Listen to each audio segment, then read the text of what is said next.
বাবা মায়ের কাছে বড় ছেলে, ছোট ভাই বোনদের কাছে বড় ভাই। কেউ বলে বলদ, কেউ বলে বোকা, কিচ্ছু বুঝে না। আসলে বড় ভাইরা সবকিছু বুঝে।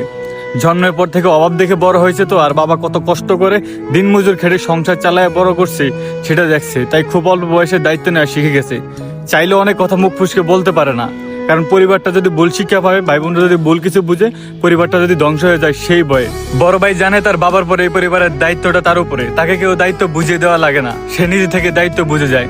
ছোট ভাই বোনদের পড়াশোনা করানো, বাবা মায়ের যত্ন নেওয়া, ছোট বোন বড় হলে বিবাহ দেওয়া, সবকিছু তাকে একাই করতে হবে। বড় ছেলের জীবনের সবচেয়ে বড় একটা মিথ্যা কথা কি জানেন?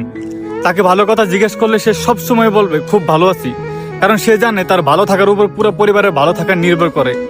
বিশ্বাস করেন ভাই, একটা বড় ছেলে, একটা বড় ভাই তার নিজের প্রতি কি পরিমাণ অমানবিক অত্যাচার করে তা আপনার বড় ভাই বড় ছেলে না হলে বুঝতে পারবেন না। বুকের মধ্যে কষ্টগুলো জমতে জমতে পাথর হয়ে যায়, চাইলেও কারোর সাথে শেয়ার করতে পারে না, আর কার কাছে শেয়ার করবো, কোনো লাভ হবে না। তাই বলি, পৃথিবীর যে জায়গার মধ্যেই বড় ভাই থাকুক না কেন, আল্লাহ হেফাজতে রাখুক।